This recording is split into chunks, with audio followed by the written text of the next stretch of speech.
Tick, tick, tick, tick, and then dead silence. Imagine a world where you don't need to trust a bank. Now imagine the bank's reaction. I mean, it is a truly terrifying prospect for the people who have spent centuries, building and guarding those institutions. Oh, absolutely. When you suddenly introduce a mechanism that bypasses them entirely, well, the reaction is going to be seismic. Welcome to the deep dive. Today we are opening up a book that reads, honestly, less like a technical manual and way more like a forensic mystery crossed with like a geopolitical thriller. Yeah, it really does. We are looking at Satoshi Nakamoto, The Biography of a Ghost by Erasmus Cromwell Smith II. Yeah. And let me tell you, while the subject matter does revolve around code and cryptography, the author really presents this as a story about the struggle for the soul of the American dream. It's an incredibly ambitious piece of narrative nonfiction. Yeah. I mean, the author restricts themselves entirely to verified digital footprints. Right, which is rare. Extremely rare. Mm-hmm. We're talking about archived emails, forum posts, cryptographic proofs, and, code commits. There is no wild speculation here. It's strictly an examination of the facts left behind by this phantom. Okay, let's unpack this, because the book explores two radically different perspectives on what this phantom actually accomplished. Yeah, it's very polarized. Right. On one hand, you have this framing of Bitcoin as the New Testament of finance. And the book makes the argument that the global financial system just fundamentally broke in 2008. We all saw it happen. We lived through it, yeah. Exactly.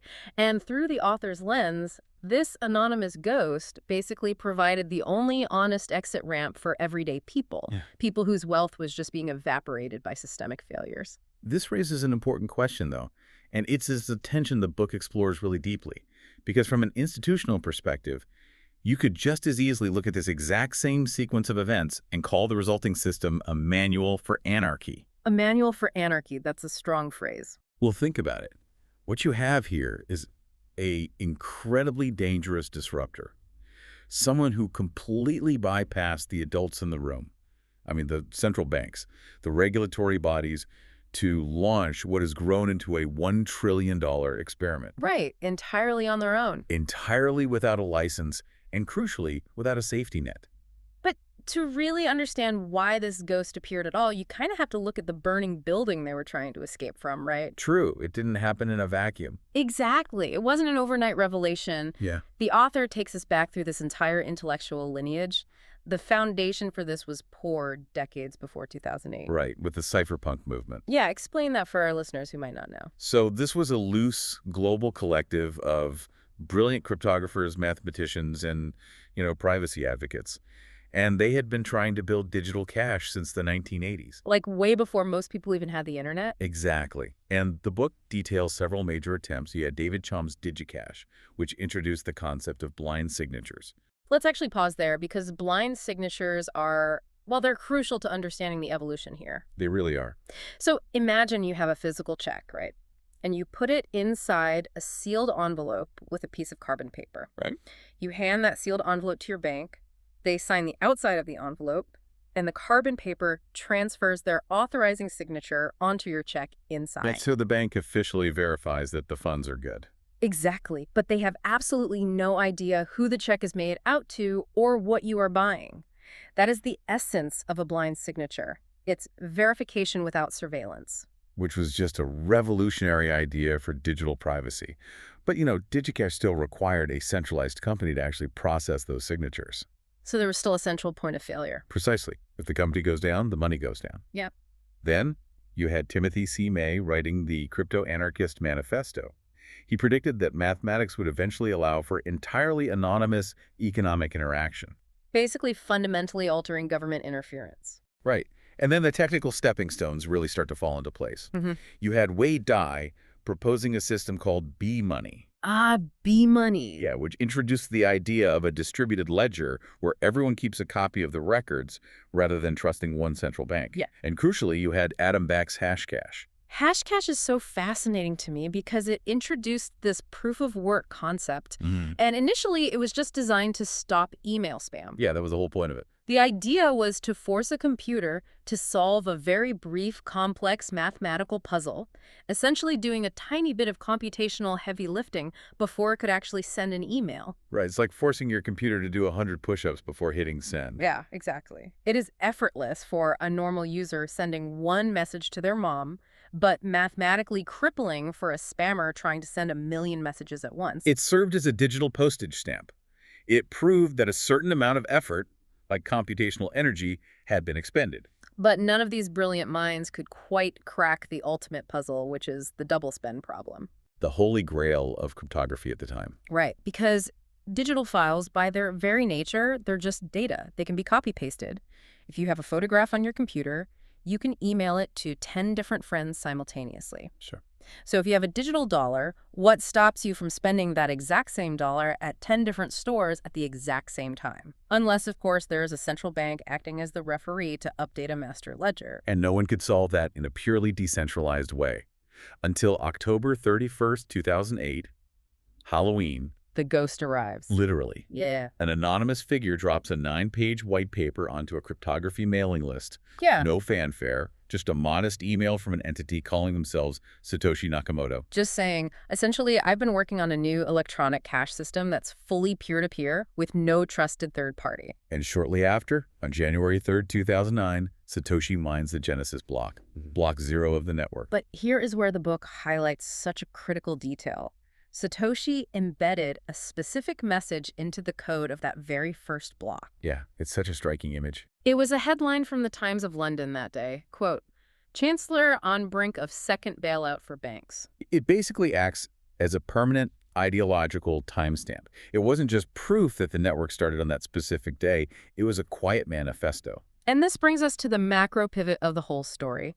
The sheer scale of the reality we live in, which the author really argues was the true catalyst for this invention. The economic backdrop. Yes. Between 2008 and 2022, central banks globally injected over $25 trillion into the economy. $25 trillion. It's just quantitative easing on a scale previously unimaginable in human history.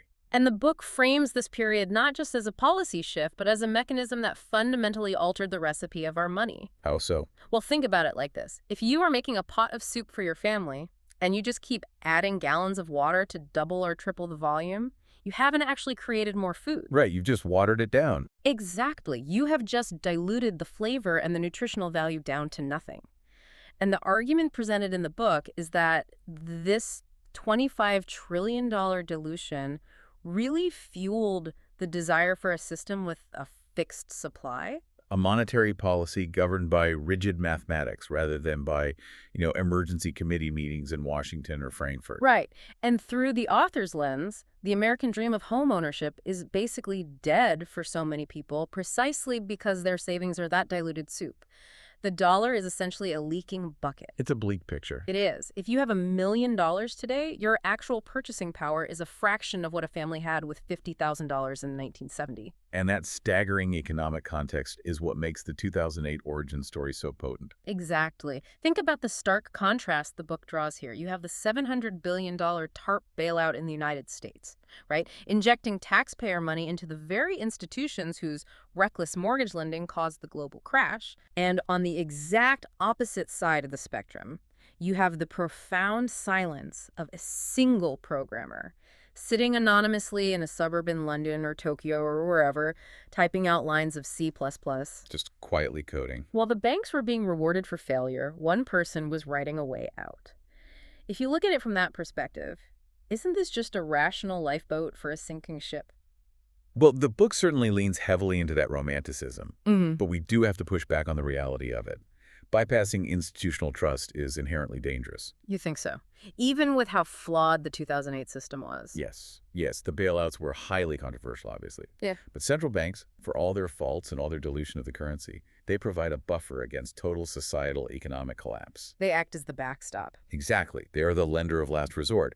A rogue alternative built on the fringes of the internet inherently lacks those safety nets. I mean, if a massive bank fails, the FDIC steps in to protect your deposits. If your digital wallet is hacked or the protocol suffers a catastrophic bug, Bitcoin has no lender of last resort. There is no customer service hotline to call. Which the author argues is exactly the point. If the foundational problem was endless money printing and bailouts, the ghost solution had to be a rigid mathematical cage. You cannot bail out a failing Bitcoin miner. Fair point. So let's talk about the mechanics of that cage. Satoshi designed a network with a hard cap. Right, the 21 million limit. Exactly. Yeah. There will only ever be 21 million coins dispersed slowly over time. And the network mathematically adjusts its own difficulty to ensure a new block of transactions is processed roughly every 10 minutes, no matter how much computing power joins the network. And the book argues that this cap is the true genius of the system. I have to say, it is a compelling argument. It's the only thing that cannot be corrupted by a printing press. It is rigid, though? Very arbitrary and rigid. But the author suggests that Satoshi didn't just fix money, he fixed time. You can't print more hours in a day, and you can't print more Bitcoin. It enforces absolute scarcity. Okay, but to make a global network of that scale actually function for normal people, Satoshi had to make it accessible. If every single person using the network had to download the entire history of every transaction ever made... Oh, wow, that would be massive. Right, it's a file that would eventually grow to hundreds of gigabytes. No regular computer or phone could run it. Right, which is why the white paper introduced SPV, Simplified Payment Verification. This is just a brilliant piece of engineering. It really helped it scale. Yeah, imagine the blockchain is a massive multi-volume encyclopedia. Instead of forcing you to download all 30 heavy volumes just to verify a single fact, SPV allows your software to just download the index, the block header. So it's much lighter. Exactly. It uses cryptographic proofs to check that the chapters connect properly without requiring you to actually read every single transaction on every single page. It made the system light enough to actually scale. It did. But we also have to examine what happens when the math itself breaks. Because the book documents a moment where that impenetrable mathematical cage failed spectacularly. We have to look at August 15th, 2010, the value overflow incident. The absolute nightmare scenario for a trustless system. Truly. A user on the Bitcoin Talk forum suddenly sounded the alarm. Someone had exploited a fundamental bug in the code. Specifically, the software used what is known as a 64-bit integer limit to calculate transaction values. Let's explain how that breaks down for the listener. Think of the mileage odometer on an old car. Good analogy. It rolls up to 999,999 miles. If you drive one more mile, it doesn't have the physical space to display 1,000,000. It just rolls over back to all zeros. Right. The software had a similar absolute mathematical ceiling for calculating numbers. Exactly. So the hacker essentially figured out how to push a transaction output past that maximum ceiling. When they fed the system an impossibly large number, the internal logic didn't reject it. It glitched and wrapped around. So what was the result? The result was that a single transaction bypassed the entire mining process and generated 184.46 billion Bitcoin out of thin air. Literally shattering the 21 million hard cap in a fraction of a second. So the math just broke. The ethos of code is law completely failed in that moment. It did. And what saved the system wasn't a brilliant algorithm, it was desperate human intervention. Within hours, Satoshi and early developer Gavin Anderson had to coordinate an emergency patch. They had to scramble. Big time. They wrote a fix, released a new version of the software, and urgently convinced the network's miners to execute what is called a hard fork rollback. So they essentially agreed to hit undo. They convinced the community to load a clean save game from a few hours before the hacker ruined the playthrough, basically erasing that fraudulent block and the 184 billion fake coins from the official history. Which forces a very uncomfortable debate and one the book highlights perfectly. Does a coordinated rollback of that magnitude prove the system works? Because a decentralized community can rapidly reach consensus to reject an attack. Or does it expose a harsh reality? That an anonymous, mathematically pure system still secretly relies on a tiny club of human developers to save it when the code inevitably fails. It is a profound philosophical clash. I mean, the community didn't rely on a legal system to sue the hacker. They relied on social consensus to excise the attack. Right. But it required intense centralized coordination. And a system this disruptive, requiring this much intense coordination to survive its infancy, was built by someone who then chose to completely erase themselves from the picture. The author refers to this as Satoshi's philosophy of leadership by subtraction. Here's where it gets really interesting. Why build a $1 trillion lifeboat, steer it through its most vulnerable early storms, and then voluntarily throw yourself overboard. And who was this ghost in the first place? Well, the book meticulously tracks the digital footprints of Satoshi's exit. As 2010 wore on, Satoshi began noticeably stepping back. The forum posts became less frequent. They began deferring technical decisions more and more to Gavin Andresen. Handing over the reins. Yeah. In late 2010, Satoshi took a massive step toward the door by handing the network's alert key, which is a system-wide broadcast mechanism for emergencies, over to Gavin. The WikiLeaks incident in December 2010 seems to be the major catalyst for the final disappearance, though. It was certainly the tipping point. Traditional financial institutions, Visa, MasterCard, PayPal, they created a complete banking blockade against WikiLeaks. Right, trying to choke off their funding. In response, WikiLeaks supporters on the forums proposed adopting Bitcoin to bypass the blockade and keep funding the organization. And Satoshi was deeply alarmed by this. I mean, the network was still incredibly fragile at that point. Satoshi actually posted on the forum, begging them not to adopt it yet, warning that WikiLeaks had, quote, kicked the hornet's nest, and the swarm is headed towards us. And shortly after that, the public posts stopped entirely.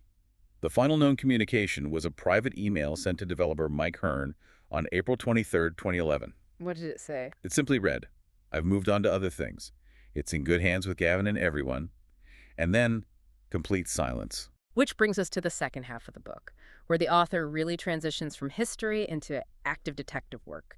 They detailed John Carreyrou's massive 2026 New York Times forensic investigation into the ghost's identity. Carreyrow didn't look at who was simply the smartest cryptographer.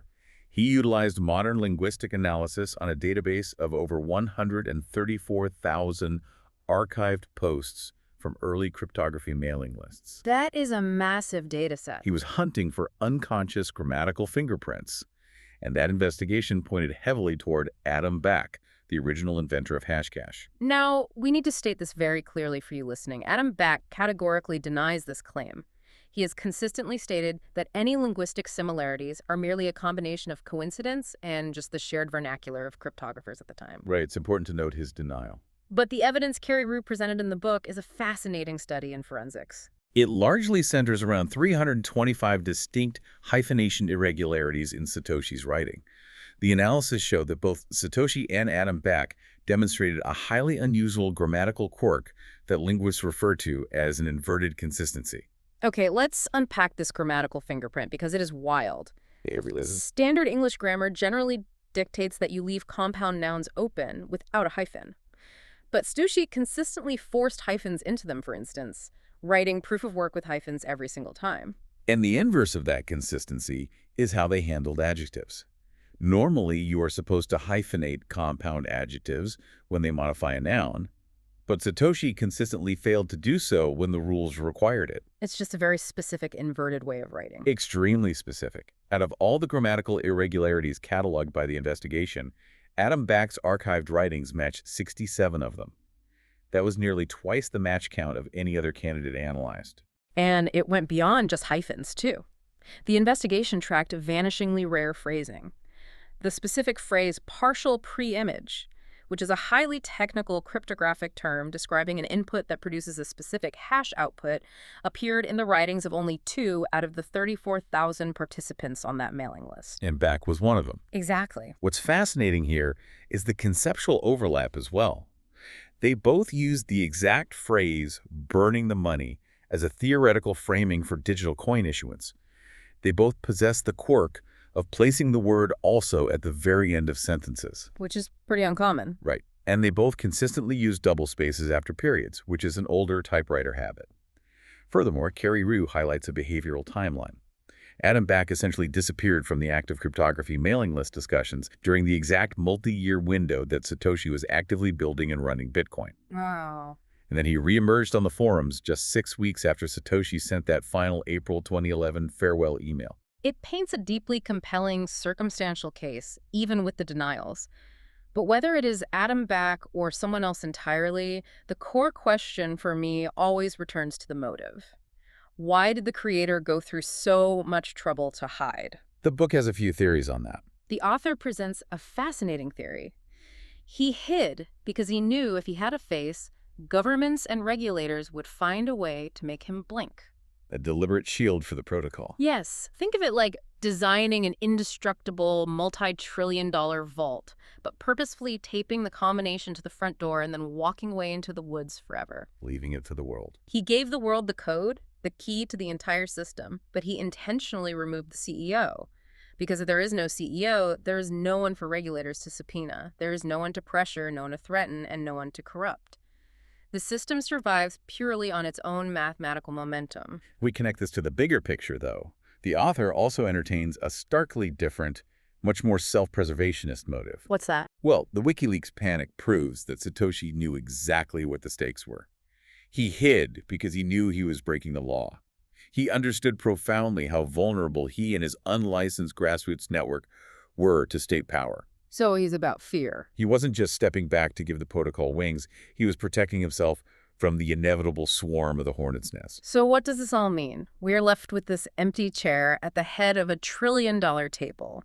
As we wrap up this deep dive into the biography of a ghost, you have to weigh the legacy of that empty chair against the reality of the global economy we all navigate today. It is a delicate, precarious balance. The total absence of a founder is precisely what gives the network its claim to true, uncorrupted decentralization. Right. But it also means there is absolutely no one at the helm if a truly fatal flaw, another value overflow bug, or maybe a quantum computing threat is discovered tomorrow. For me, the book leaves you with a profound sense of awe. By the end of this deep dive, you won't care who Satoshi is. You'll care that he exists. This isn't just a biography of a man or a woman or a group. It's a biography of our future freedom.